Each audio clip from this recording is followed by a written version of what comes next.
Hello, my good people. My name is Kevin Bowers, and I'm one of the founding members of Liminal Learning. And I have gathered here together with some wonderful young people who are in that sweet liminal age between sort of being a young person and becoming an adult. And we were lucky enough to learn together in a program called Studio LC, which to my mind has a lot of continuity with what liminal learning is. Finding community, being creative and open, and finding something in yourself that maybe surprises you that is sufficient to build a life with. And I hope as liminal learners it will become a community of young people who have some epiphanies about their potential in life and about their stance in the world. And I think I can speak with some authority. Nacho and Eva have had this contact with some changing in their lives based on being in a community of creative people. So Studio LC makes movies. It's a school program that I'm lucky enough to teach.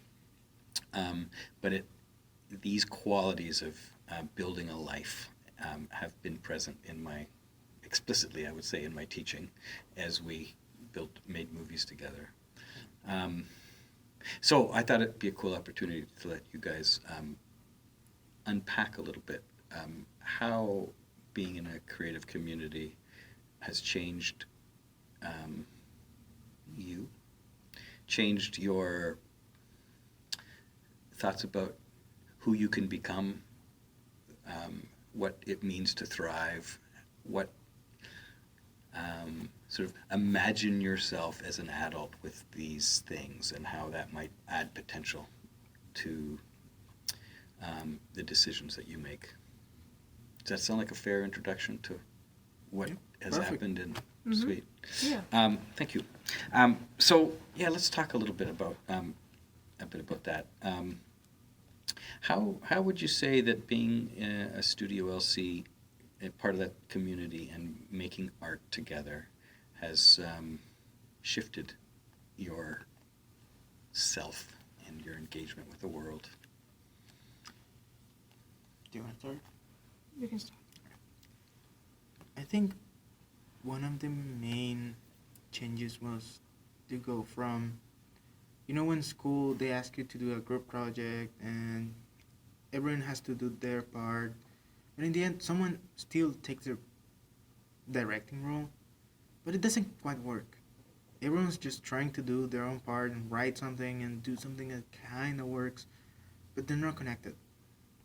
And in the end, yes, it's a good grade, but it wasn't quite group work. We just do whatever, make it work. It does. And I think one of the biggest changes was to actually get into a production team with people you get along with and talk to them about on the same level. It's not one going over the rest, even though there is a director. We're all playing on the same level. We're all trying to get it done because we like it. And I think that's one of the biggest changes, to go from doing it just because you need to do it to really getting into it and trying to make it better from your role. So if you're behind the stage, try to make it look good. Try and make it sound good. And if you're acting, be good. Act as if you wanted to. Mm-hmm. I think that's one of the Yes. biggest changes I had, going from doing whatever they asked me to really getting into it. That's getting beautiful. into the team. Yeah, it strikes me as like a really important thing and an easy thing to miss, right? That to live a rich life, you gotta freaking mean it. You know what I mean? Like you want to be like, it's not a game. It's not like trying to like jump a hoop to like, okay, this is what I'm supposed to do. It's my job. It's for my grades. It's like there's some institutional thing that I'm trying to accomplish. But there's something separating from the embodiment of actually caring. actually Mhm. wanting quality, Yeah. because it is an expression of self, and it's an expression of self in concert with other people, and then it frickin' matters. It's like, Yeah. I'm not. One of the things I'm most proud of in when I'm teaching well, when the class is thriving, is no one gives a crap about their marks. Like, no one comes to me and says, "Oh, what did I get on that?" Because they know the right answer to that question is, well, it was worth meaning, it was worth belonging, it was worth caring for, it was worth learning. I got better at doing this thing, and next time I'll do it differently. And I have friends, and I'm like, it's spinning and growing. It's like the answer of 84% seems so stupid in that, you know what I mean? Like, you Yeah. got 84%. It's like, yeah, that number, whatever the number is such a diminishing of what it means to be alive. Like, to put a number on life. Mhm. Anyway, so I'm always very proud, and I thank you for sort of recognizing how it was different, that it mattered, Yeah. it was meaningful, and that's what drove it. So we got paused there for a second, but we are back on track, and we were just talking about what were we just talking about? About Nacho? caring. That's right. Yeah. That's right. Well played. That it was the difference between jumping through hoops in life because the institutions or culture say these things are important, as opposed to like turning that thing inward, the fire, the logos inside of you. And I'm looking at you right now because I have watched you find that thing and care deeply and be, I would say, transformed Yeah. by your recognition of how important it was for you to make something that Mhm. was yours.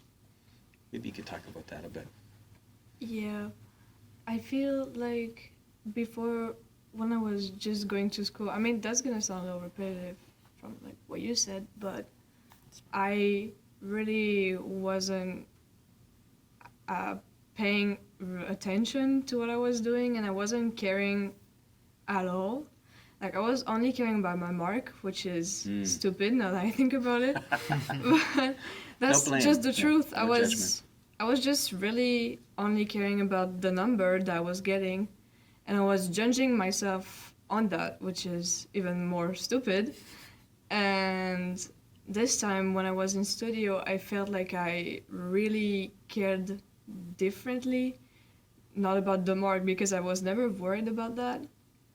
I was caring for the thing that I was doing to be good and to be like I wanted to be, and to like just get it out of my body, like just to be able to express what I had to say, kind of, but without saying it with my words because I just don't have it.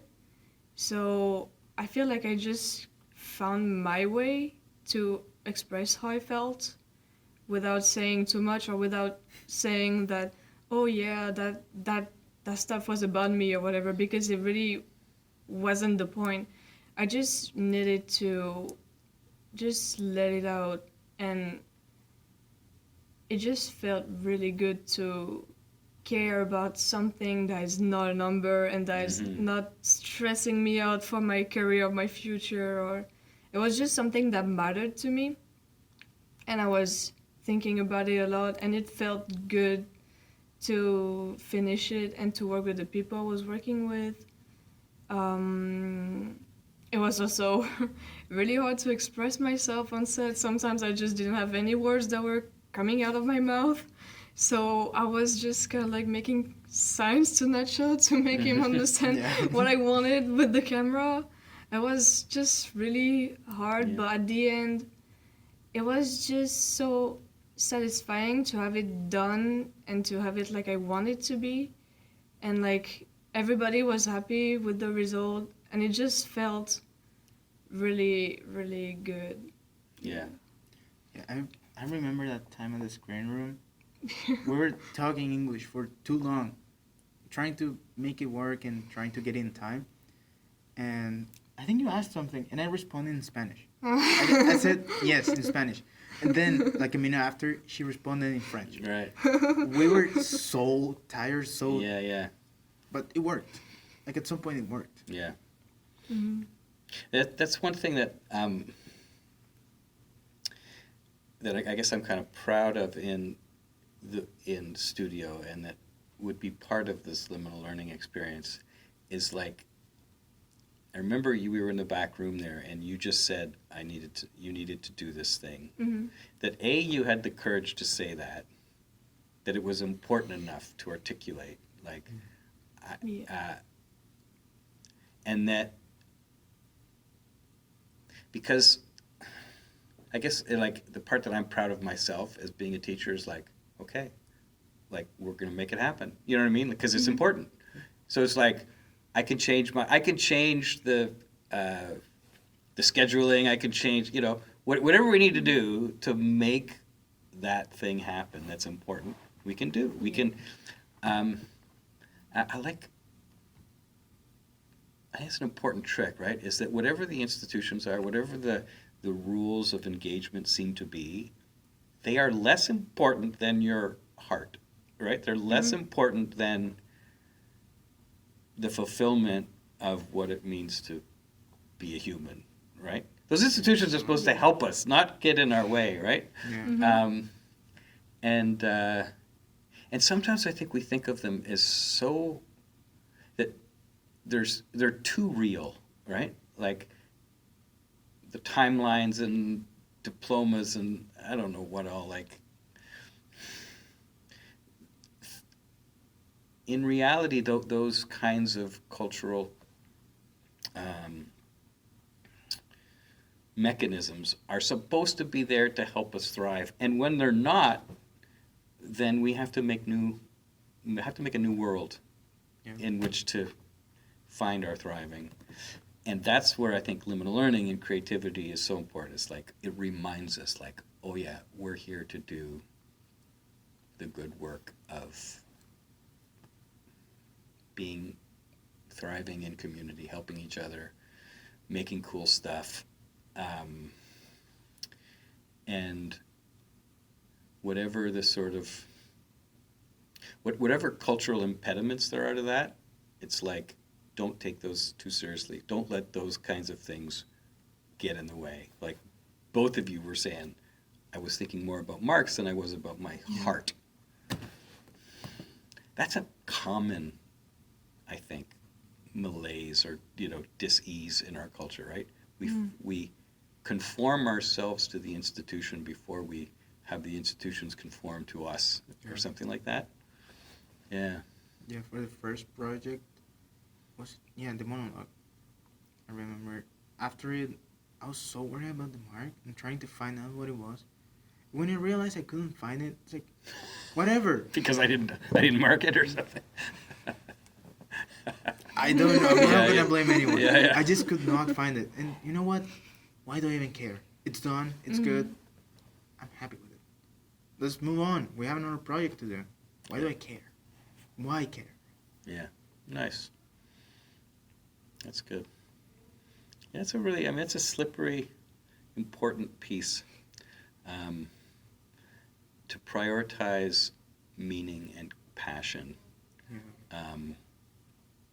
And to sort of flip the narrative, right? Because all of culture, or much of culture, will tell us, oh, no, you need to do this, that, and the other thing. And then you can care about the more soft things like meaning and passion. So yeah, it's not like throw the baby out with the bathwater. You still need to meet deadlines and do stuff. But by God, put your heart at the front of the train, to drive it or something like that. But both you guys have been. It's been fun to watch both of you sort of enact that change, like to see you shift. We've had some nice conversations about about that dynamic. Yeah. And Go ahead. One thing that I find interesting is we both come from school systems that they're similar within each other, but they're really different to what we know here. And they're based on marks. And your entire life depends on what you get. And well, at least for me, there's a test at the end of high school that you have to take. It's about everything. Everything. And they give you a score, and if you don't get enough, you just don't go to university. But that's added to all the marks throughout high school. That gives you a score. If you don't have it, you don't have it, and that's it. And you're done. You cannot do anything. You can't even fix it.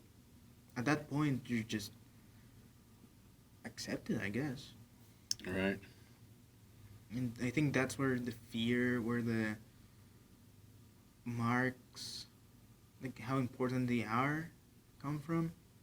I think it's just from the school system. But he realized that it's not about that. Life is easier than that. Why make it harder? Why care so much instead of just enjoying it? The rest is gonna come in its own. All the times I went in the back room and just experimented with the cameras and did stuff, at some point they're becoming useful.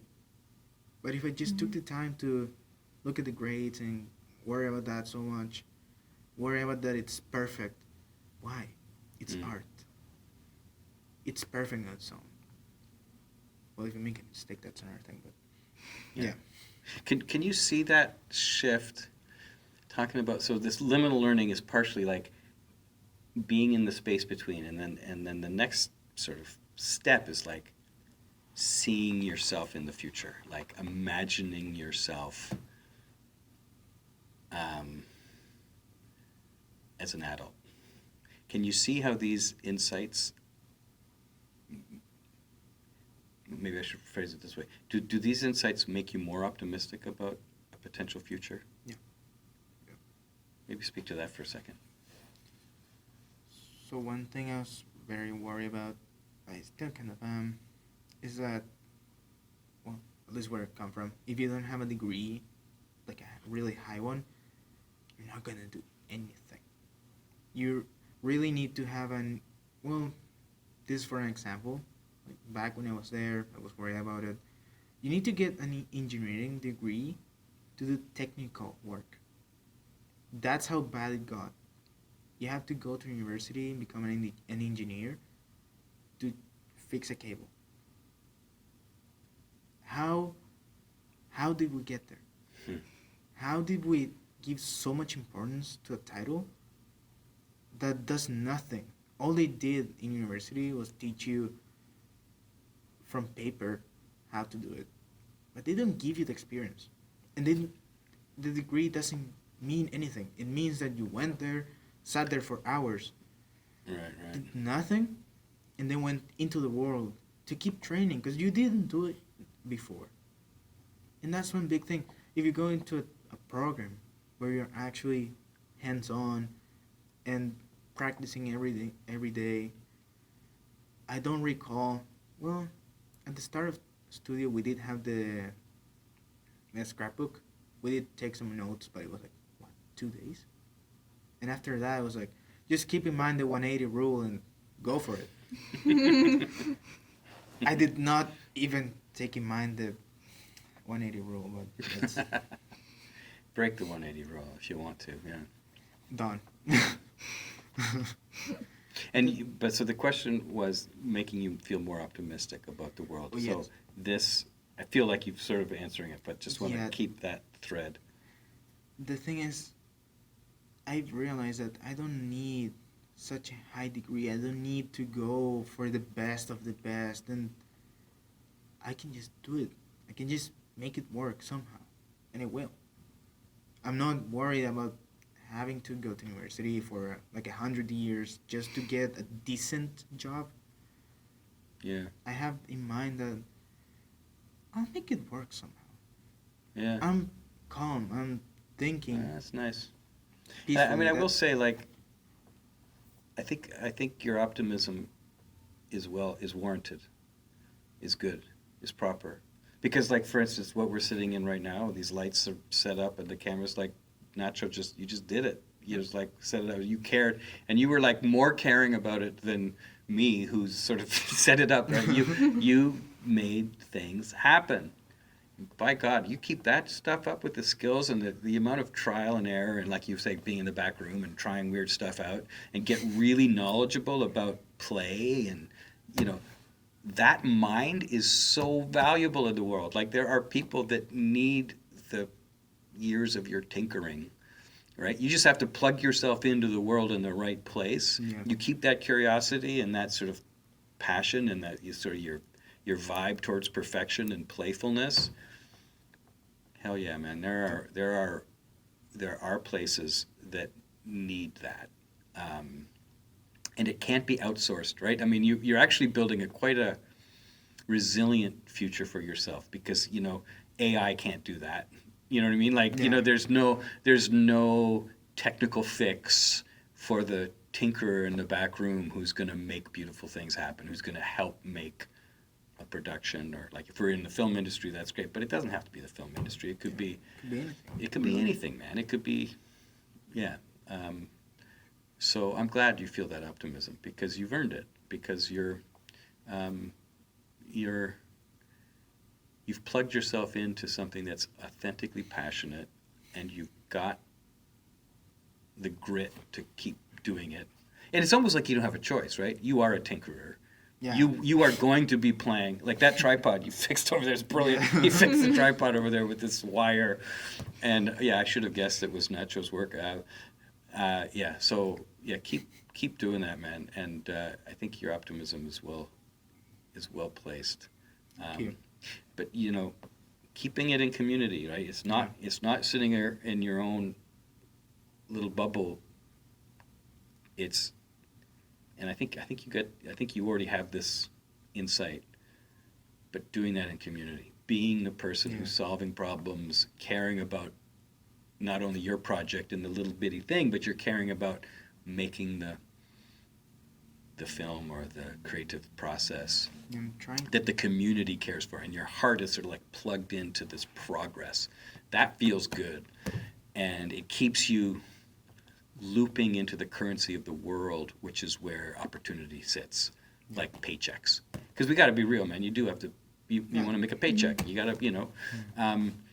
But yeah, I could totally see you at 32 years old being plugged into many communities in which it's like your phone rings and it's like, yeah, dude, man, could you come to Portugal? We gotta do this thing and we need you. It's like, oh yeah, I'm going to Portugal.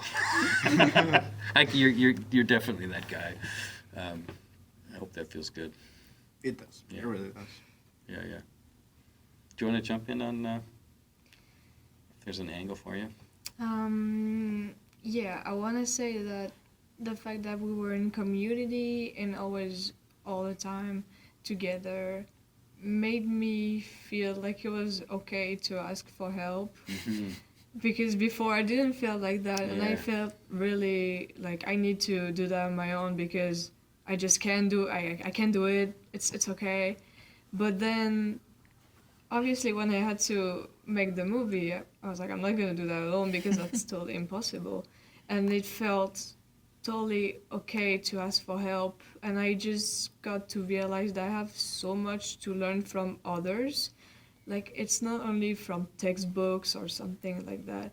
I just have so much to learn from others. Just like working with Nacho, like he has so many amazing tricks. Like I would never have that idea. Like Yeah. I learned so much from a lot of people, and I made friends so much easier than I used to for some reason. And I even got attached to the room when we were all in, and when we go in that room I can see everybody in studio like doing their own stuff, and I miss that a lot. And I feel like being in a community was a main point Yeah. for my experience, especially as an exchange student, because it's not easy to make friends when you're not speaking the language. So everything felt so much easier because everybody was here to help me and everybody was so understanding with me and so nice. And everybody just, I don't know, I don't know how to explain that, but like put me like up there where where I was more confident and more like how I feel right now and more optimistic about my future, because I definitely do feel more optimistic about my future and so less stressed about it, because I can see that there is opportunities for everyone. You just need to see it and say yes to every opportunity that comes to you. And I think it's just so important to be able to have an open mind and just take any opportunities that are here for you, and you just have to see it, because there's so much again that you can take from others and make group works. And that's all I have to say about I remember when you were starting to do your own film for the first time, one of the things you said to me was, I'm afraid people won't pay attention to me. I'm afraid people won't listen. Because like to run a set, it feels like you need to have the big bullhorn and like, you over there, you over there, and like be this big person, and you're just like, that's not you, right? That's not an authentic version of yourself. So you had this image of a director as someone who's like extroverted and bossy or something, which is the image that I think most of us have in our head. But I remember saying to you, it's like, no, like, you can be yourself. You got a lot to offer. You just need the courage to sort of like ask them. I think I asked you to tell them that you're nervous about this. Like, tell your crew that you're nervous that people won't pay attention to you. And it's really important that we're on a team together and that we do this thing. And you had already sold them on the idea because the idea was brilliant. And then it worked.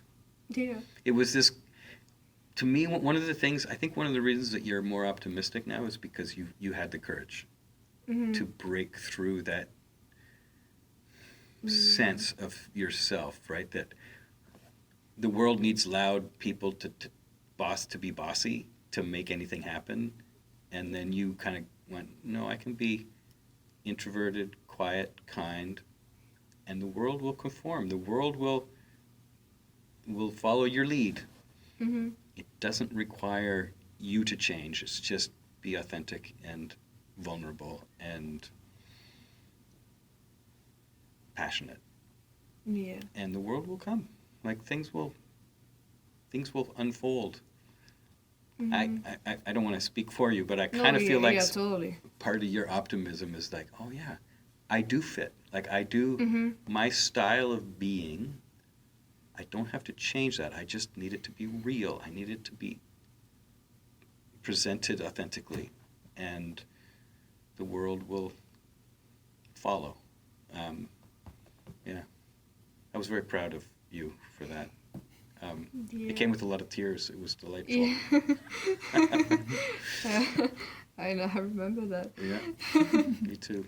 Yeah, I really feel like I've been changing a lot, because I know that, I don't know, like 6 months ago, I would not take the opportunity to say like, oh yeah, I have that project and I want to do it. I would be like, no, I'm too scared to present it to the class because it's from me and I don't want people to judge me. Yes. And what about, like, if they don't like it, no one is going to tell me that they want to do it with me. And I was just thinking too much about it because it just worked, and I didn't, as you said, need to be loud or bossy or extroverted to be heard. And that felt great, and that made things so much easier for me to realize that it was actually possible for people that are introverted and everything to have a job in the film industry. Yeah. Damn straight. And that it's not just the film industry, it's like the world. Like, I mean, Yeah. The world needs us to be real. It needs us to, you know what I mean? Like, there's nothing in the world that says loud, brash, arrogant people Yeah. get to rule. I think it's a pain in the ass that they get as much attention as they do. And I think a lot of people agree with us, right? That it's like, if we break the frame that that's who rules things, is these loud, brashy people. We realize actually people just want to be around soulful, honest, authentic, caring, passionate humans that are doing good shit. Like that's what we care about. And you don't have to change to be that. You just need to be. Well, you do need courage. You need the courage to be authentic, and you need community. You have to find communities that encourage. Courage is in encourage, isn't that cool? Like to be encouraged, to be clear and authentic. So I think what Studio does well is that, creating culture that is open-hearted like that. And I think this whole concept of liminal learning is where its heart is in this sort of place where we can break the frames of our own expectations and the expectations of the world. We can do that together in community. We can build cool projects that come from a real place where we're vulnerable but protecting each other. And that if we do that, we have more optimism for our futures and for the potential of how we can become adults. So you end up at 30 years old and it's like, right on. Like, feel at home in my heart with people that I love doing cool shit. Hallelujah. Wouldn't that be a sweet That would be place to amazing. land? It would be amazing. Yeah. Yeah, nice. Agreed. Well, this has been delightful. Thanks for being such sweet humans, doing this with me. I feel very lucky to have spent this time with you. And let's do it again next year. Yeah. We'll do liminal learning together in France. Yes. Okay. Thanks so much, everybody. Thanks for coming along. Thank you so much, too. Bye. Bye.